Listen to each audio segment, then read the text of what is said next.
Thank you so much for joining us for this Let's Discuss A Course in Miracles by the Foundation for Inner Peace. We're holding these Let's Discuss online webinars as an expression of our vision of extending love through the teachings of A Course in Miracles more widely. Judith Whitson is presenting this webinar, and she is the founder and chairwoman of the Foundation for Inner Peace. She was serving on the faculty of New York University when she was introduced to Doctors Helen Schuckman and William Thetford, co-scribes of A Course in Miracles. They entrusted her with its manuscript and the role of publishing the course. She has been a student of the course for over 45 years, or almost actually, as she told me just prior to this webinar. So we always start our webinar with a prayer in all of our meetings, actually. And this prayer is particularly appropriate for our topic today. So we invite you to join us and say it along together as we go through. I am here only to be truly helpful. I am here to represent Him who sent me. I do not have to worry about what to say or what to do, because He who sent me will direct me. I am content to be wherever He wishes, knowing He goes there with me. I will be healed as I let Him teach me to heal. Welcome everyone to my garden. It is in truth my garden, only it's a picture of it, but it's exactly how it looks today. And I always feel comfortable talking to you from here. It gives me nurture, it gives me peace, and that's the place where I sit and I meditate, and that's the way I really get calm enough to be able to talk to you today. First of all, we're in terrible times. We know it. And it's difficult to ignore the climate of these times when we're so absorbed in the threat of the coronavirus. Fear is all around us. I pray this discussion will be helpful in guiding us how to change our minds from fear to love.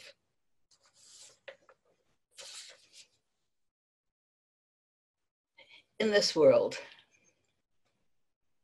we're given helpers all around us. They can be in form or they can be perhaps in mind. And so we're going to talk today about the greatest helper of all, our inner teacher, our inner guide, the Holy Spirit, the voice for God. Here is something that I thought it would be a good thing to start with. The Holy Spirit will help you reinterpret everything that you perceive as fearful, and it will teach you only what is loving. In that sense, we can remember who we are.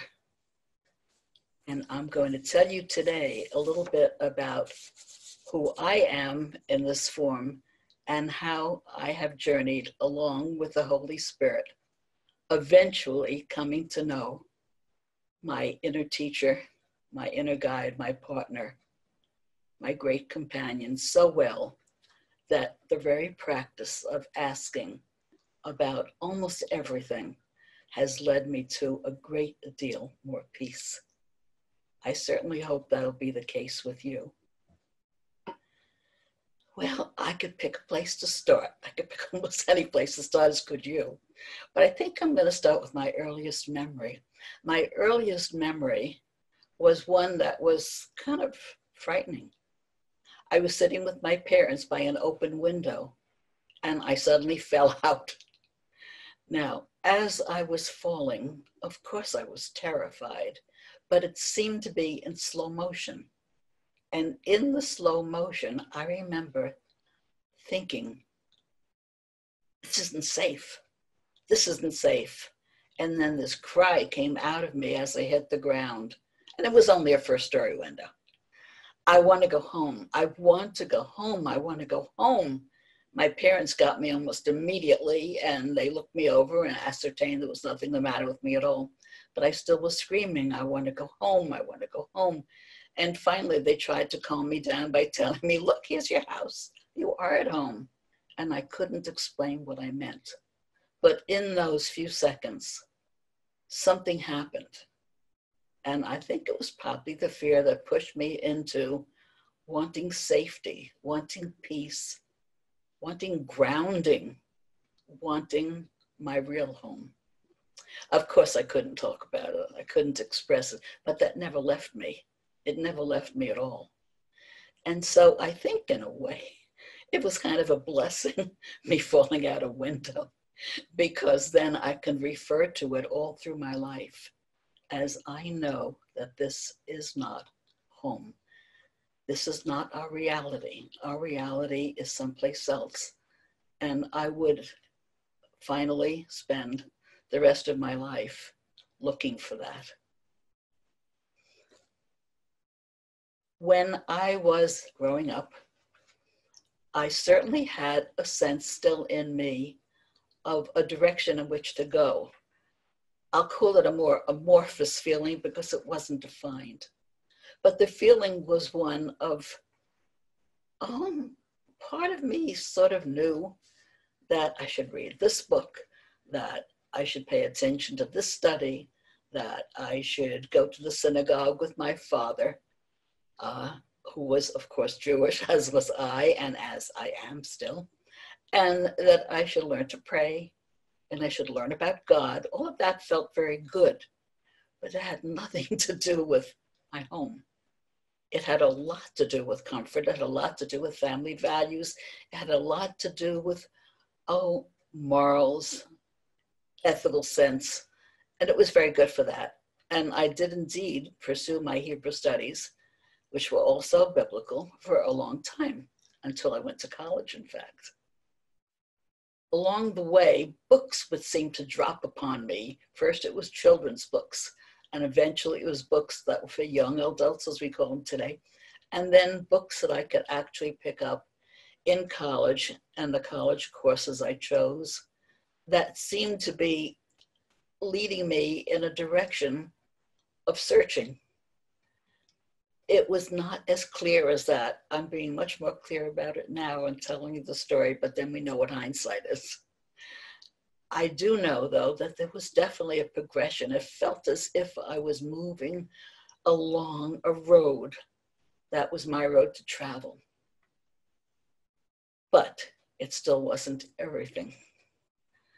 The first strong memory I'd like to tell you about, and there were some along the way, but the first really dynamic one was when I was a young mother. I first had a child, a son, a wonderful little boy, and he was a challenge because he was extremely bright. And I loved the challenge, and of course loved him. The next child was a daughter, and her name was Tam.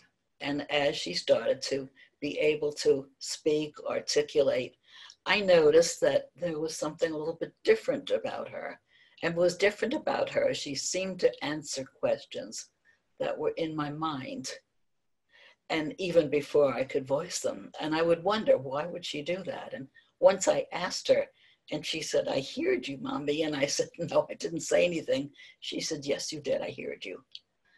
Well, then I had an idea that there was something telepathic going on.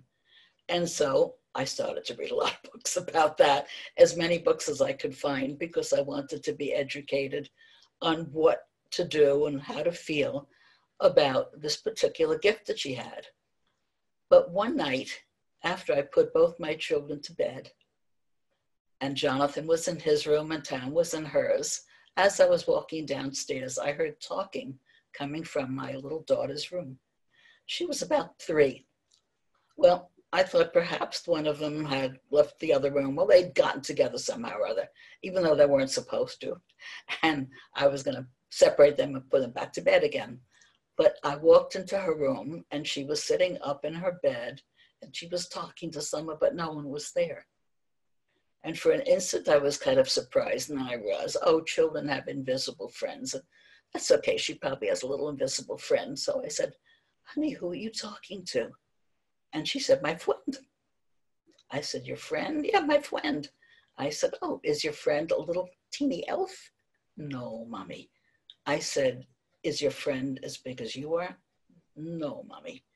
Is your friend as big as I am? Mommy, my friend is bigger than you. It's bigger than this room. It's bigger than this house. It's bigger than this whole sky. And you can't see my friend. I took a deep breath and I said to her, does your friend talk to you? And she looked at me surprised. She said, of course, mommy.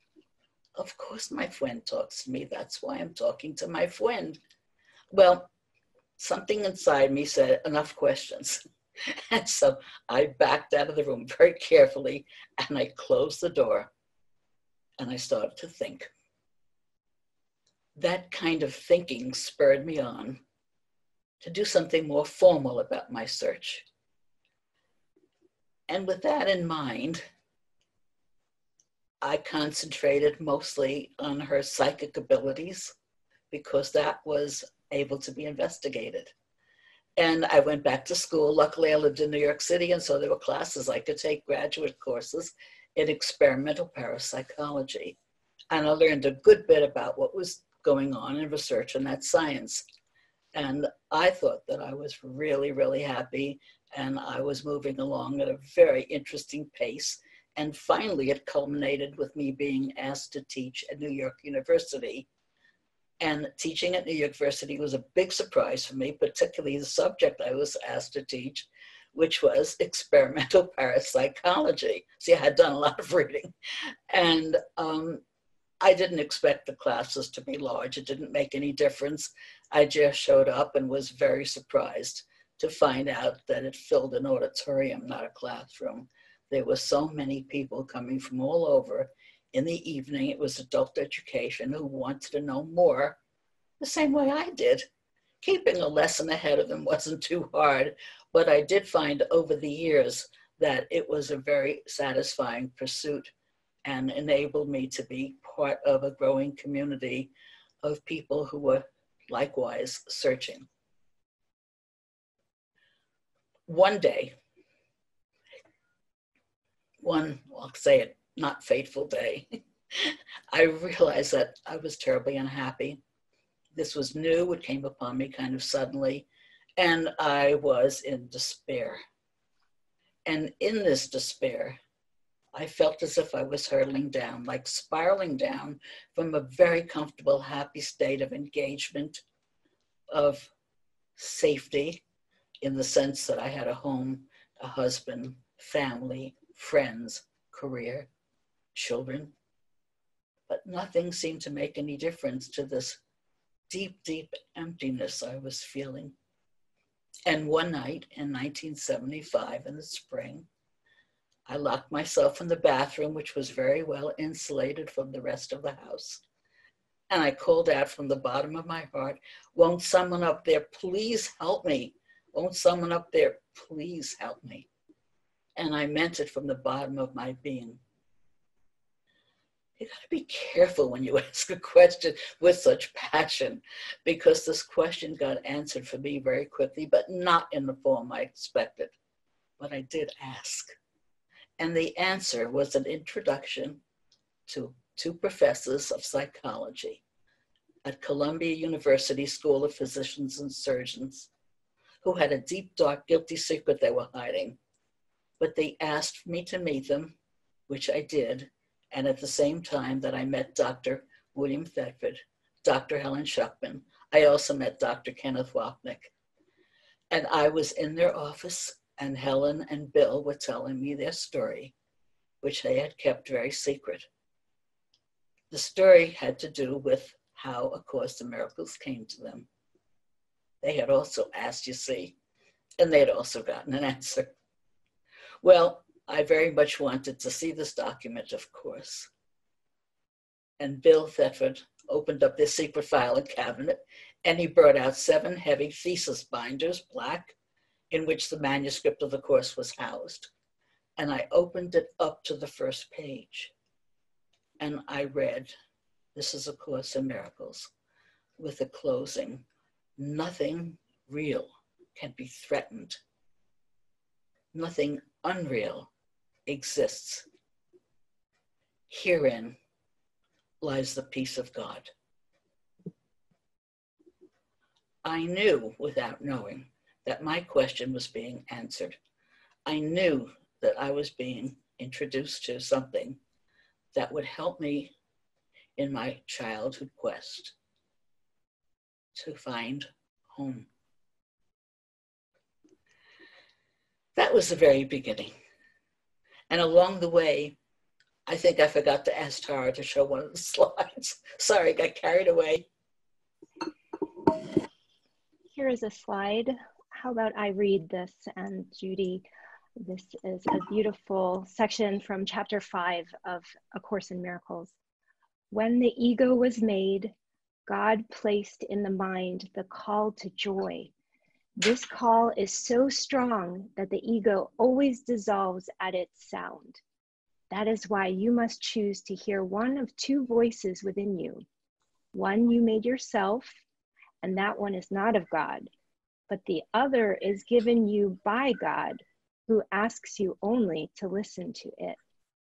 The Holy Spirit is in you in a very literal sense. His is the voice that calls you back to where you were before and will be again. It is possible even in this world to hear only that voice and no other. It is possible even in this world to hear only that voice and no other. You might be interested to know that the Holy Spirit, the voice for God, your internal teacher, your higher self, is mentioned 1,472 times in A Course in Miracles. 1,472 times this is mentioned. We are dealing with a very important subject today, listening to the voice for God. And as I spent time with Helen and Bill, because that did indeed happen, as the time went by, I learned in sitting with them and reading and practicing the Course every day, except weekends. I learned that we had to not just ask individually for help, but we had to ask questions together. People were coming to see what was going on. We told them about the Course. I did, at least in my classes, and they would visit, and Helen and Bill and Ken and I would gather, and we talked to them about it. And always, before we even had people come to visit, we would ask together, should these people be told about the Course?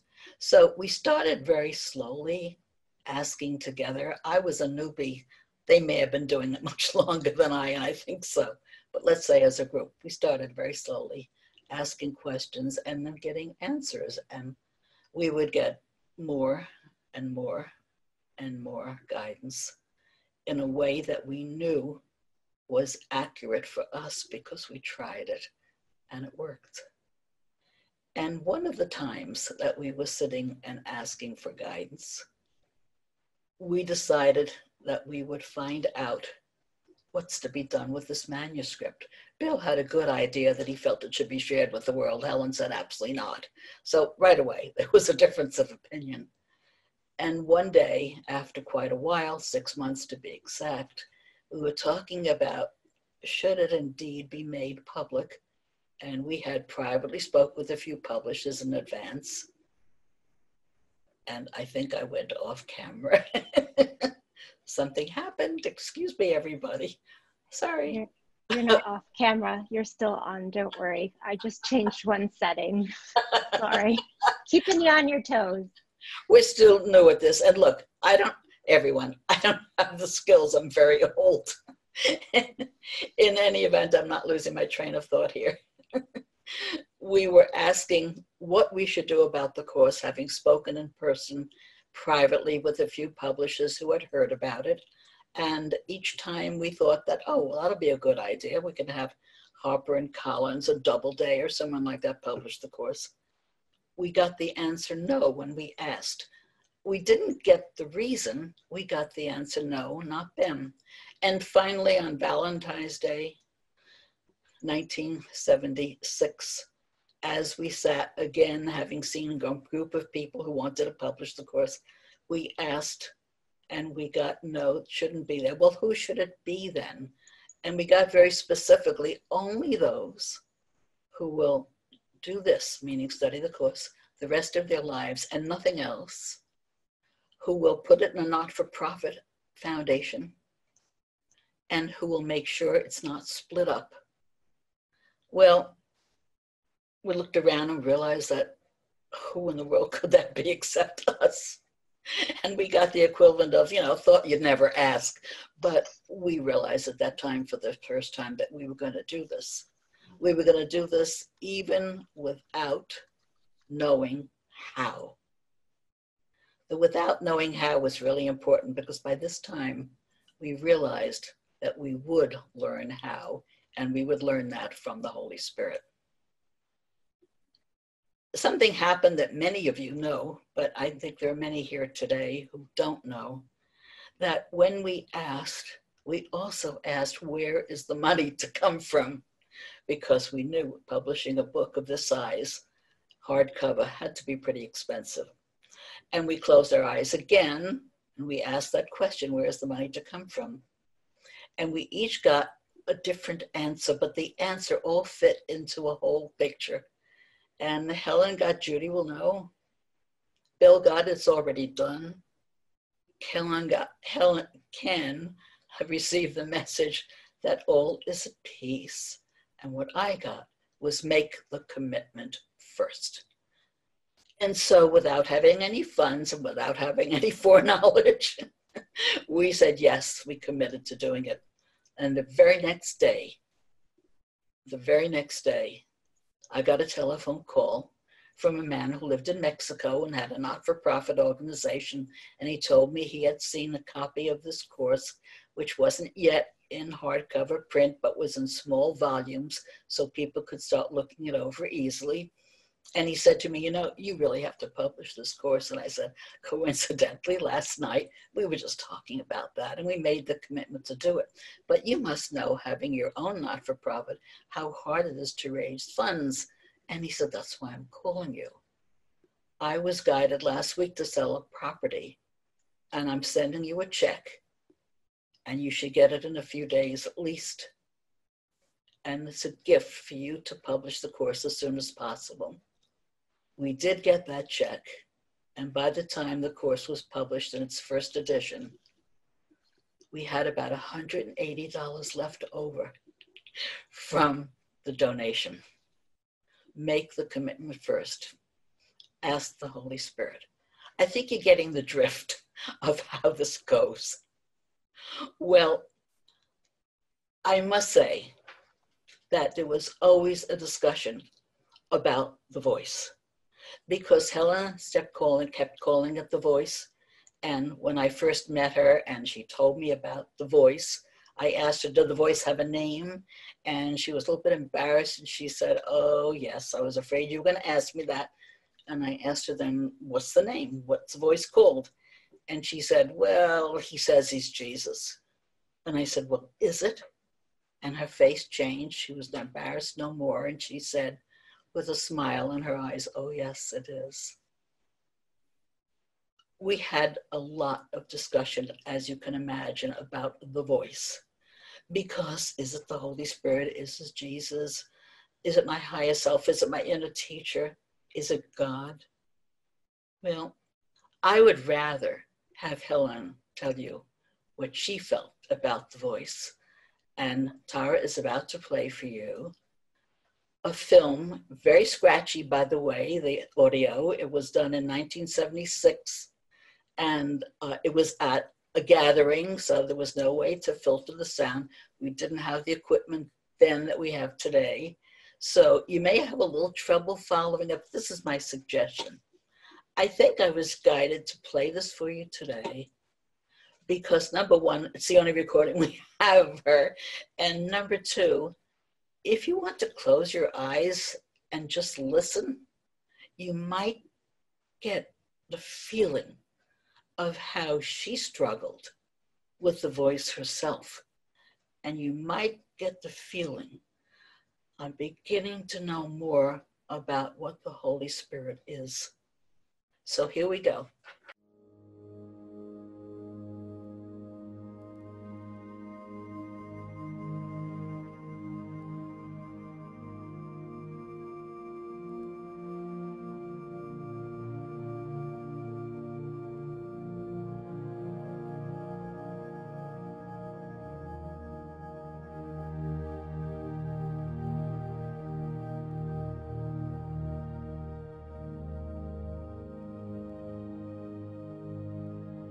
Regarding the voice you heard in describing A Course in Miracles, did it come from outside or from within? There's nothing that I would call ordinary audition about this at all. It doesn't really...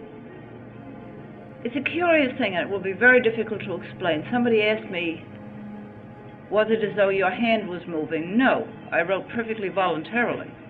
In response to, I call it a voice, but a voice has sounds as though it had something to do with hearing. I didn't hear anything. I think it's a sort of hearing that you can't really describe. It doesn't have anything to do with ears or waves hitting a drum or anything on that order. I don't really know. I think maybe I'm using the wrong word when I say hear. I sort of recognized it. It was very rapid. I could even, if I didn't catch a phrase, I could sort of say, would you mind doing that again, you know? This was in your mind? This is strictly mental. Otherwise I would consider it hallucinatory activity. I don't feel it was that. Is it comparable to anything in terms of how we hear ourselves talk, or like you talk to yourself? It wasn't my voice. It couldn't have been, because it talked about a whole area with which I am entirely unfamiliar. What about subvocalizing? When you're subvocalizing, you're hearing the words. You're actually hearing them. No, there's no vocalization. It's a process that I really would find impossible to explain. It's never happened to me before. I don't have any knowledge of the area so that I wouldn't be able to say like X or whatever it is, because I wouldn't know what X did. You could hear the words clearly in your mind even though you didn't hear a sound? I knew that that was the word. I think knew may be a better word than heard. I did not know consciously at the beginning of the sentence how it was going to end, and that puts me under a further handicap in terms of ordinary language, because ordinarily, I think, if you're going to say a sentence, you know what it's going to be. You sort of get the gestalt immediately. But I didn't. And it came very easily, very rapidly, very smoothly, I guess even painlessly, except that it annoyed me to death, but that's irrelevant. I guess hear isn't the right word. I could stop any time or pick it up any time, and I did in cabs and subways and anything, or sort of between telephone calls. But you're raising a question I don't think, Dave, I can answer. I really am trying. So a certain mechanism went on there, because you heard something, you translated into the shorthand style. Yes, but I'm used to shorthand. I use it for group therapy sessions, so that shorthand is quite familiar to me. So you don't even it was really a matter of speed. So you really I couldn't have kept up with it in ordinary writing. Oh, you couldn't? Oh, no, it's very rapid. I needed the shorthand. What about automatic writing? A thing when pen takes over and writes for the person. The person doesn't have any control. Is that similar to what you're describing? No, that didn't happen at all. I could have stopped at any kind, and I frequently did. And I was very frequently interrupted, so that I would have to stop there. I didn't lose awareness of where I was or what I was doing. My interns kept barging in for therapy sessions. Now, Bill always says, well, I'm just naturally dissociated, which I never take as a compliment. But maybe it's that. And I think in a sense it must be, because I haven't caught up with it yet. And I don't understand it, and I still feel very baffled by it. And I'm also still just a little uncomfortable with the material, but I'm getting used to it now. And I'm also getting used to a feeling that it was the right thing to have done. The only curious thing that I do know, and this is curious, I am used to doing pretty much what I want to, and I do make my own decisions. But for some reason or other, it never occurred to me not to do this. I thought that this should be done. I made every effort to keep it without me. I did not want to intrude on it, and I felt that it was a matter of personal integrity not to. I really did not interfere with it. I think the thing that I found upsetting about it was it went against everything I believed, which is very hard to do. But I felt it was much more important. I know what I believe, but I didn't know what this was going to do next. And I was very pleased with its coherence and with its being very consistent, which is something that I would regard as a mandatory criterion. It read very well. Yeah. And I know the pain with which I managed to get something to read halfway as well as that, which is very agonizing. And this came out very quickly, talked about a system I don't know anything about, and confused me no end. I'm still cross-eyed. That's all I can really say about it. Tried to edit it at times, didn't you? Yes, I did. It would bother me, and I would never forget what it was originally, and I would feel kind of uneasy about it. But since I do so much editing, I figured, well, I'm improving this, and that's it. But then later, when it would pick it up again and refer back to that, then it would be inconsistent because it would use the original word. So then I very quickly learned, don't do that because you will interfere with the internal consistency. So then I stopped doing that. Very quickly I learned that was a very bad mistake. So we went back and we changed all the words back into its original form. Did you remember the word, or did you have to go back and just ask at the time? And I used to tell Bill that used to be, whatever it was. But sometimes, I wouldn't say more than 2 or 3 times, I didn't know. But I was aware that there was a goof-off in through there, and I would feel the goof-off more than the right answer. And then I would sort of look at a blackboard in my head and see it written, the word it should have been. And I would ask, can I see it on the blackboard? You would ask and also see it? Yes, if I was undecided. I'd forgotten to mention that. Would there also be that knowingness that accompanies it like? No, then I would be reading it. If it was on the blackboard, I would see it in letters. Then it was a very visual thing in your mind. And then it was visual. Ordinarily it isn't. But I think that modality had to come in where I had kind of lost my way in it, and I really didn't know what the word should be. Could you close this off any time you didn't want to hear or do it? Oh, yes. In other words, it was strictly your option. Oh, very much.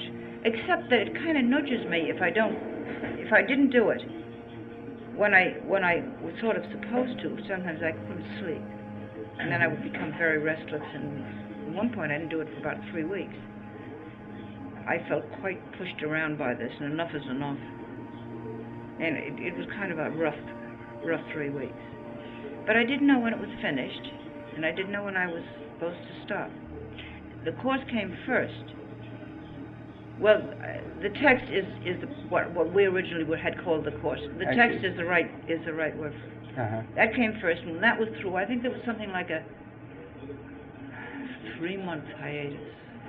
You had no urge to write then?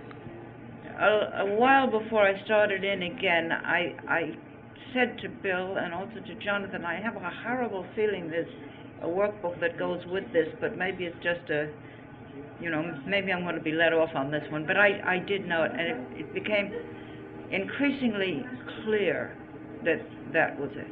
And I knew at that time there would also be a teacher's manual, because that's obviously what professors have to teach with. Mm-hmm. And I did feel that it was going to organize itself in that way. And it did. Do you feel that it's over now? I think so. I think so. The only thing that I might be able to do, although I would hesitate to do it because I feel very strongly that my commitment included having nothing to do with anything psychic. I feel that very strongly. I think I told you the story of the original commitment in that line. If I didn't, it's in my autobiography and you'll see it. I think it's true. I do think, and under certain circumstances, I might be able to do this and might want to, if it were very helpful to somebody. I think there are questions I could probably write an answer to. But I think I would really want to do that, not as a major part of anything, because I don't think it's very important, but if someone were in trouble and it would be helpful, I might try to do it. I haven't had any occasion yet. So you continue to hear the voice? Oh no, I could ask what to do about something, particularly if the three of us are together. And we would ask, and we would get an answer. We generally get the same answer. If we don't, we'll sort of feel somebody's off a little bit, and we'll try again. But we generally do. According to the Course, we should, and everyone could, ask about anything and get an answer. Sometimes it's very surprising to me, and one of the things that I think we mistakenly do is to figure, oh, well, this is unimportant, or this is, you know, this, or to cut out certain areas from the process of asking, which I'm sure is a mistake, because I don't think we should evaluate.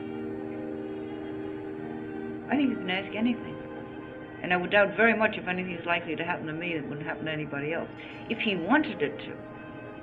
I mean, or if he felt this was the way he wanted to go. I can't imagine that. In fact, I'm sure it isn't true. The Course is rather explicit on that. So you do hear now and then? I hear whenever I ask. In other words, at this point now, it's really a matter of asking. Well, now it's a little more a question of personal guidance as to what to do. We didn't know whether we were supposed to come here, for example, so we asked about that. And we all three thought we should come to California. This was not where we intended to go. And we did feel that Judy sort of came, you know, at a particular time. We felt very much that she was an integral part of this. But we asked for this because I've been very, very careful about this. I am a very careless person in some ways. I lose everything. But I never lost anything of this course. People would stop me in the subway and say, "Miss, you forgot your something or other," and hand it back to me. Taxis would honk their horns, you know, and say, "You left something in the back seat." My secretary would say, "Are you sure this belongs in this case report? Doesn't sound right." And it was impossible to lose this course, and I tried. But it sort of kind of followed me around in an odd kind of way. People would send it back to me, anything, you know, and I always got it back. And we never lost anything, which is incredible for me. You have to know me because I really do lose anything. We once went to a game thing, you know, where you had to guess from a one-sentence thing who it was.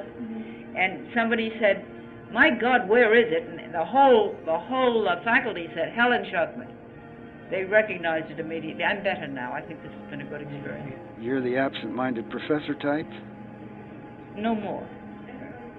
Now I'm just absent-minded.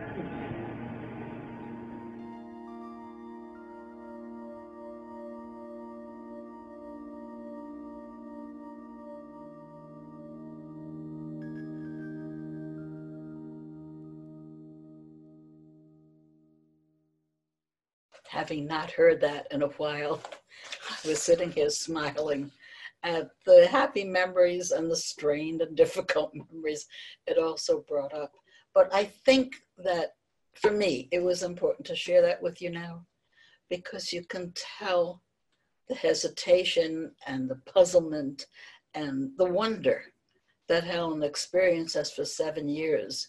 She listened to an inner voice, as she described, not auditory, more like thought impression, she once told me. She listened to an inner voice give her the exact wording to take down that enables us to have this document printed into a form we can carry and study and gone on all different media, digital, etc. how that very act of willingness allowed Helen to listen to a voice, which was such a surprise to her. I think one of the most important rules for me is when I started the process of asking for inner guidance was the willingness. And I remember showing the slightest willingness, and 1,000 angels rushing to help. The slightest willingness is enough when you're asking for guidance, because the Holy Spirit waits to be invited, although it's always present, constantly with you. The invitation has to come from us.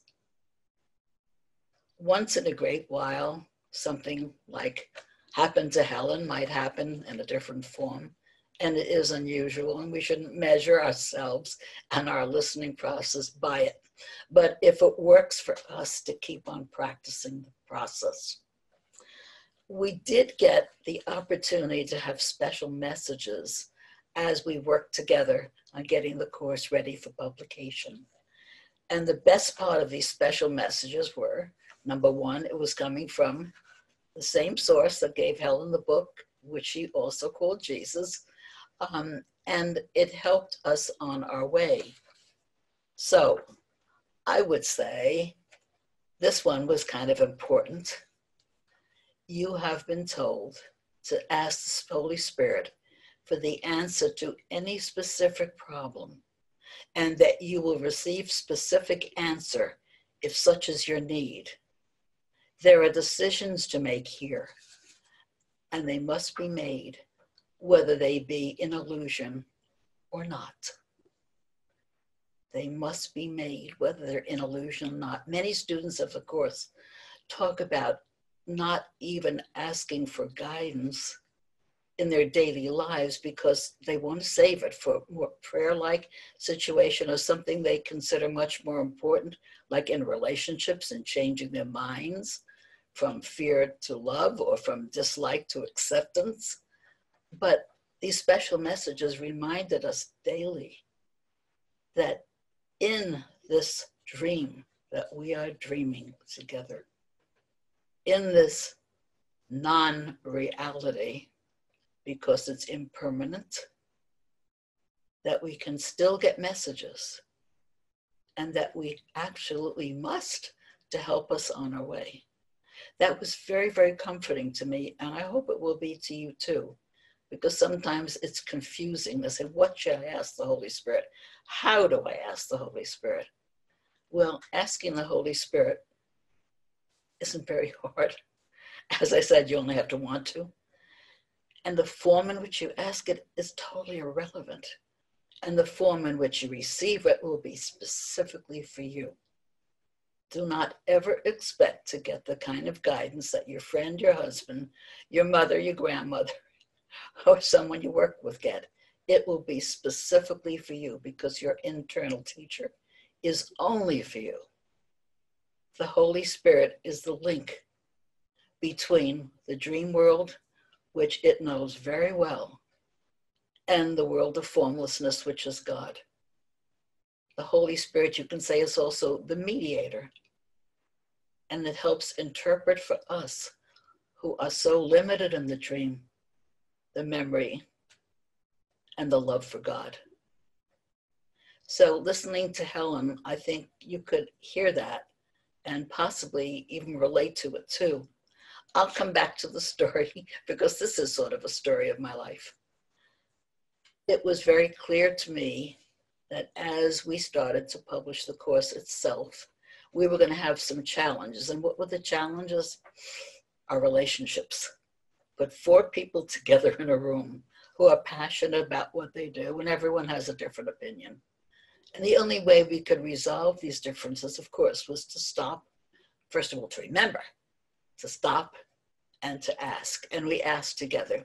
One particular time, which is a little bit humorous, but it wasn't so humorous at the time, Helen was determined when it came time to choose the cover of the course, that it be black with gold writing. Well, and only say A Course in Miracles on it. it didn't feel right to me, and it didn't feel right to Bill either. I never really asked him whether it felt right to him, but we did argue about it for half a day, and we tried all sorts of ways to convince Helen that it shouldn't be black. It didn't feel right. And finally, Ken, who always stopped Helen midstream, said, Helen, let's stop arguing now, and let's ask together. So we did. And I remember so well the look on Helen's face when I opened my eyes after my internal questioning of the Holy Spirit. And I saw on her face first disgust, and then acceptance, and then complete joy. He says it should be blue, dark blue. Well, obviously, it's blue with gold letters. Even that, we asked what kind of paper it should be on. We asked everything along the way, because remember, we had no expertise in this. None of us were a publisher, and we were doing it ourselves. How can one even expect to undertake something that you know nothing about and go and bring it to fruition? You ask within. To me, that's always the answer. You ask within. I call asking the Holy Spirit process habit making. You make it a habit of asking. And when you know you're comfortable and that you do it in every situation where you think you need higher guidance, then you know that the habit making process has taken hold and you're in good hands. We have another slide that we're going to show you now. I love this particularly, so if you want to speak it for us, Tara. Certainly. So this is from chapter 12, section 7, paragraph 3. The Holy Spirit is invisible, but you can see the results of his presence, and through them you will learn that he is there. And I think I can relate this particular quotation to just about everything we're talking about. You can't see it, you can't touch it, you can't smell it, you can't feel it, but the Holy Spirit is there. And when you ask for guidance, then the results are very visible. Be it what color book you should publish, or how do you handle a situation that's difficult in your life. My husband died about 2.5 years ago, but in essence, he's always with me. So I'd like to tell the story on him, and he's not here to stop me. When we first got together, my husband was a student of A Course in Miracles, and that's how we met. And we agreed that this would be our life practice and that we would bring all our problems to the Holy Spirit to solve. We didn't always remember, of course, but this one time that touched me so much because it was visible, it was made visible to me how it helped him. He came back one day from work, and at that time we were living in Washington, D.C., and Whit was the chairman of the division at the Library of Congress, which is a group of scholars, well-trained to answer questions that are necessary to be answered by both the Senate and the House. And this particular time, as Chief of Foreign Affairs and National Defense, he was asked a question that he gave to his staff to answer, and a particular senator received the answer and didn't like it. He didn't like it so much that he called Whit on the carpet and told everybody that he was going to talk to him about it because he was the boss and he should have made sure he got a better answer. So Whit was going in for probably quite a tongue lashing from the senator, and he was nervous. And he wasn't usually a nervous person, but I could see that day that he was disturbed about it. And so we did this for each other all the time. I said, before you go, let's sit down and ask the Holy Spirit together for you to find peace in this situation, which is exactly what we did. He came home later in the day and he was beaming. And this is the story he told me. He said he went into the senator's office and he was almost quaking because the senator's aide had said to Whit, "Oh boy, are you in for it?" And Whit got into the office and he was ready to apologize profusely before the senator said anything, when suddenly on the senator's desk, Whit noticed a fairly large picture and realized it was the senator and his family in China. And my husband was a China scholar and had spent many years there, also spoke Chinese fluently, and he was stunned. Oh, and so he remarked immediately about the picture. And the senator said, "Oh, do you know where that is?" And then Whit replied, "Oh, yes, he'd been there." And the conversation was off for almost an hour about how wonderful their experiences were in China. And then just when Whit was ready to start getting to the point, the secretary came in and said, "Senator, your next appointment is here." And the senator put out his hand and he said, "This has been delightful. We're going to have to do this more often. How about lunch next week?" And Whit said, "But sir, I wanted to apologize to you." And the senator said, "Oh, nothing. Think nothing of it. Forget about it." But it seems like a very small thing, but we all have situations like that. We're fearful of someone. We feel separate. We're alone. We really do not know how to respond to a difficult situation, a difficult relationship. What should we do? You turn to the Holy Spirit and you say, "Please take this fear from me. I'm willing to let it go." Or, "Please help me see this thing differently." Whatever you choose, whatever language you want, but the idea is that you're willing to let it go. Willing to let go how you are perceiving the situation and have the Holy Spirit show you love. In every situation that we ask for help, the answer is always love, but in all different forms. We'll always recognize it as love. Now, how do you recognize when the Holy Spirit is advising you or talking to you? How do you recognize? A lot of people ask that question. First of all, you're willing to ask, so you're inviting the Holy Spirit in, that you know. Second, something is said to you. You get an idea, thought transference. You come across a book. You turn on a TV show. A friend walks in the room. The answer comes through all different forms. Not one of them is the same as someone else's because it's interpreted differently, but it's yours. It's just for you. How do you know which voice it is? The ego, which screams separation, and it screams fear, because the Holy Spirit always speaks love. It always is all win. And very often it makes you smile. At least that's the way I test it out. But I think you could do the same thing. One of the things that I really thought I would share with you at this moment is something that happened to us along the way of being together in a group and pursuing the function that we were given with the Foundation for Inner Peace in the publishing of the course.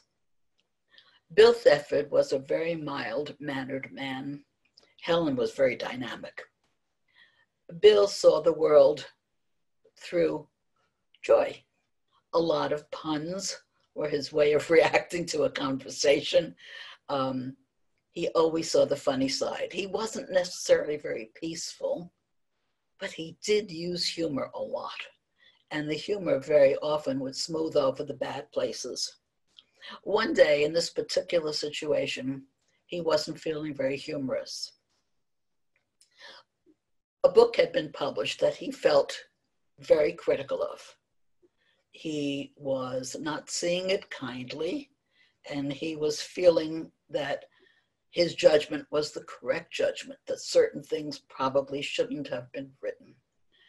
And I can say in transparency that he was feeling very angry at Ken Wapnick. Ken Wapnick was a dearly devoted, not only student of the course, but teacher of the course, and at this point was just starting to write books.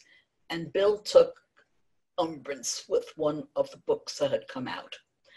And he was actually convinced that he wanted to say something about it. And since he was non-confrontational, he needed friends to help him. And so a few of our friends got together and they decided to be Bill's support system so that Bill could directly confront his brother, Ken.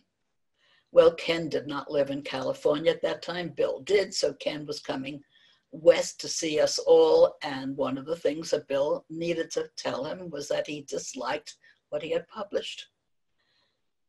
And Bill came over to where I lived with my husband earlier than the meeting was called, and he was just pacing back and forth and revving up to be confrontational. And I found it pretty uncomfortable, so I did what Ken almost did all the time with us. I said, Bill, why don't you sit down next to me and hold my hand, and let's ask the Holy Spirit for guidance on this, because we're not feeling peace. And he said, okay. And he sat down, and two of us sat in quiet about 15 minutes until the doorbell rang.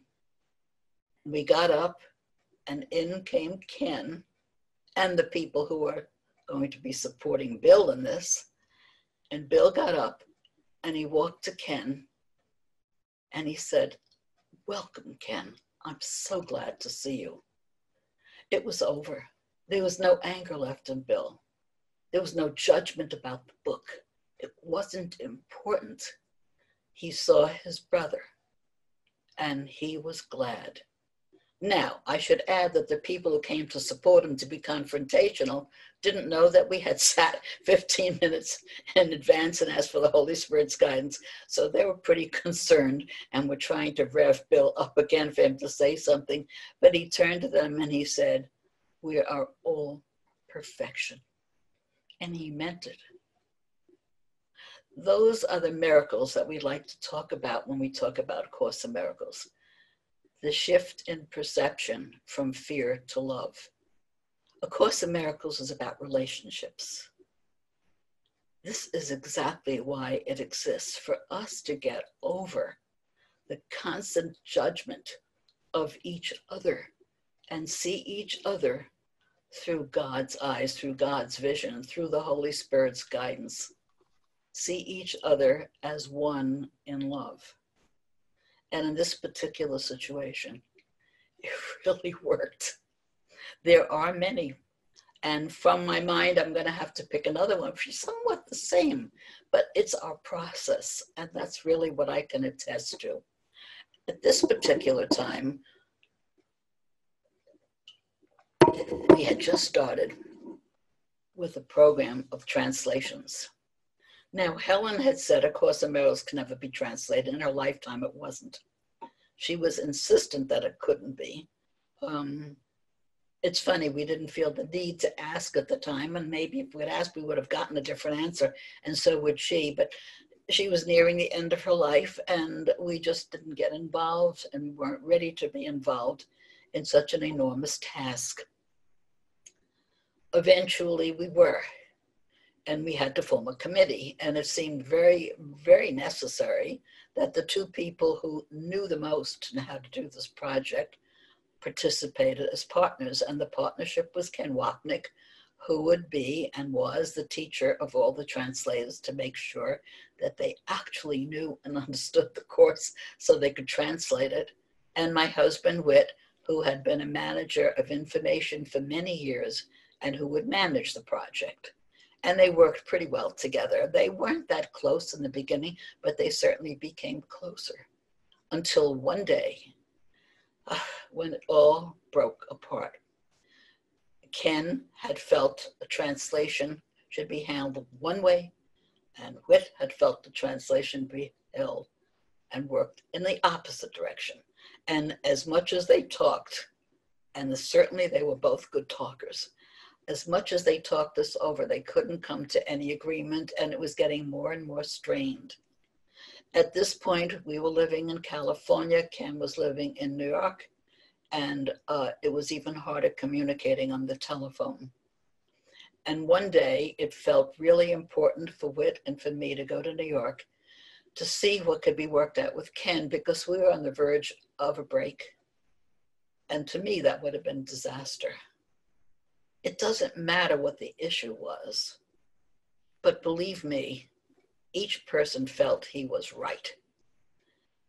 The night before Ken was to visit us in our hotel, Whit was pacing the room the same way Bill did.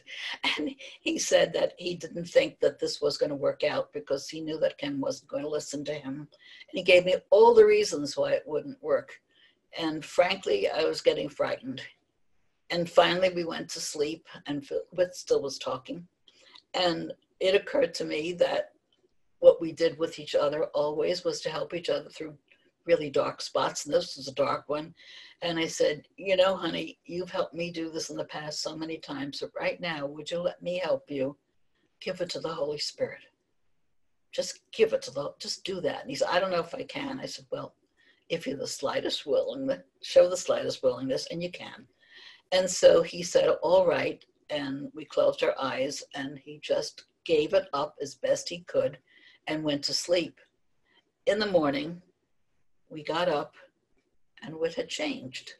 He was peaceful, he was friendly, he was funny, he was fine. So what happened? He said, I don't know, I think it left in my sleep. I said, what did you ask the Holy Spirit? He said, I just said, take this horror from me. I do not know what to do with it.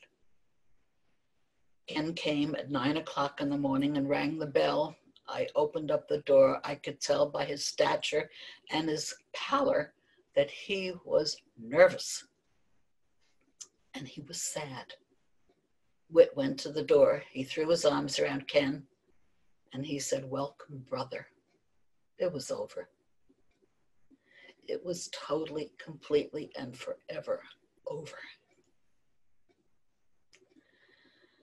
If I get a little emotional when I think of it, please forgive me, but I could be in that moment now and feel the miracle happen. And when it does, we're always made glad.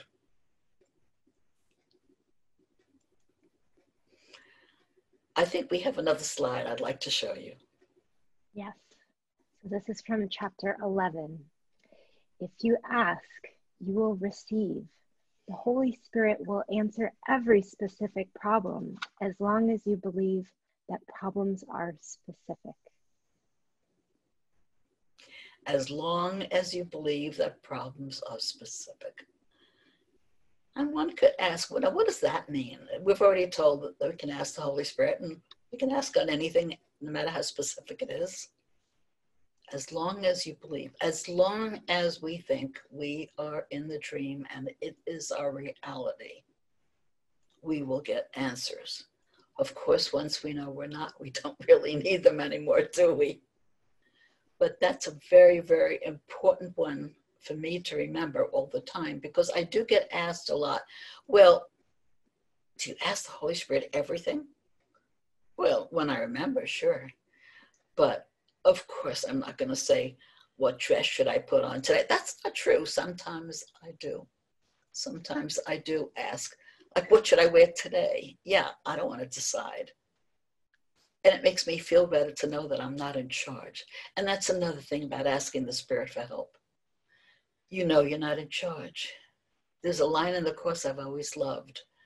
I choose second place to gain the first. We gain the first place when we let God be in charge. We gain the first place when we let the Holy Spirit and the dream tell us what to do, because we give the problem up to that which knows. And when we give the problem up to that which knows, we can be sure that whatever the problem is, there will be resolution, and it will be the way it is best for us to have it resolved. Something funny happened to me a little while ago. I was wondering if I should even tell this one, but I think I can't help it. I'm not so young anymore, you noticed. And I needed to have some teeth extracted in the front, the bottom, exactly down here. And of course, I was going to be made a plate that didn't want to do any implant because of my age. And so I was going to have a plate made, and the doctor made something for me. And I got home and it hurt so much I couldn't wear it. Well, the very next day, I was receiving a wonderful treat I was going to have a visit with someone I care for deeply and haven't seen in a long time. And he was bringing his wife for me to see. And I wanted everything to be perfect, but I couldn't wear those teeth. So how in the world am I going to see people I haven't seen in a long time looking like a toothless old hag? And it really, really bothered me. I couldn't seem to calm myself. The next day happened and I tried to call them to tell them not to come, but luckily they had already left and didn't have a cell phone on in the car. So I was beside myself with this nonsensical problem. And when the doorbell rang and they were about to walk in, I went to the door, and just before I opened it, I said, "Holy Spirit, help." I really meant it. And I opened the door, and in walked my very, very tall friend. He's well over 6 feet, maybe 6'4" or 6'5", and he had to double over to kiss me hello, and I had my hand in front of my mouth to disguise my empty teeth. And his wife then came and she put her arms around me and she had her hand in front of her mouth. And I looked at her and she looked at me, and I took my hand away and showed her my space, and she took her hand away and showed me she had more teeth pulled than I. And we started to laugh and couldn't stop, because she didn't want to come to see me any more than I wanted them to come see me without the teeth in. Now, this is one of the silliest things that I can tell you, but there was so much humor in it and so much love, and we couldn't get over the whole visit. How remarkable it was that we were able to be in a place of total and complete love, not only of each other, but acceptance of ourselves. In these very difficult times, we know something extraordinary is happening in the world of form. But what is happening in the world of spirit? What kind of help can we turn to? As we hear in the news, more and more people are made ill, and there are more and more deaths. As we're confined to our homes, as we're worried about our families, as the world of form has pressed into us so much that we look as if and seem as if we're in darkness. We do. How do we handle this? It's a big one, and we all know it's a big one. We, as students of A Course in Miracles, are so blessed to be able to have a map that can tell us how to handle this. I'm not saying that I think if I close my eyes in a moment and say, "Holy Spirit, make it go away," I'm going to open my eyes and the world is going to be healed. This is not what we're talking about. We're talking about going through the challenges in a different way. We're talking about asking for guidance in the moment. What do we do this moment to let go of the fear and to express love? Everything is either a call for love or an expression of it. This humongous world we've made, this dream that we've created, this is a call for love. How do we respond? Well, I was a little bit upset about it the other day too, of course, because I slip also. And I turned on the TV, which I don't do often because I'm really not anxious to hear the news. And there was the governor of the state of our state, California, not giving a speech, but speaking from his heart, telling us the wonderful news that he had turned to business and industry and individuals in our state and asked for help. And the gifts were pouring from all sections of the state to help in the emergency. Millions, but millions of masks were being supplied to hospitals. Everything that is needed, people are starting to get together to try to come up with. The call for love was answered with love. And then he went on to say that I'm in touch with all of the governors in the Western Division of the United States, and they're all telling me the same thing. These are the things we want to concentrate on. How awful the situation is. Yes, Holy Spirit, what do I do to help? How can I help? You may get such different answers, every single one of you that's participating today. And I am told that there are very many. That's because you're all staying home, right? Every single one of us can ask any moment or every moment, what can I do to be helpful? How can I change my mind from fear to love? Just imagine if tens of thousands, hundreds of thousands, millions of people were asking the same question. How can I see this differently? How can I change my mind from fear to love? It's only perception. And the Holy Spirit helps us see in a different way. And the Holy Spirit is the vehicle through which miracles happen. It's not up to judge what the miracle is, but it is up to us to ask. I hope that each and every one of you can find in your hearts to ask that question and to have in mind that you want to extend love to every being that you know and see, to every thought that you have. Make it extend love. If we want to save time as we know it, and as we're told in A Course in Miracles, if we want to save time, I cannot think of a more perfect opportunity in which to do it. We save time by having thoughts of love. For every thought of love, hundreds of thousands of years as we know time are saved. Therefore, we have our challenge and we have our answer. May peace be with you all as you ask for guidance to bring peace. And may peace surround the world in its most difficult time. Let us awaken to our reality.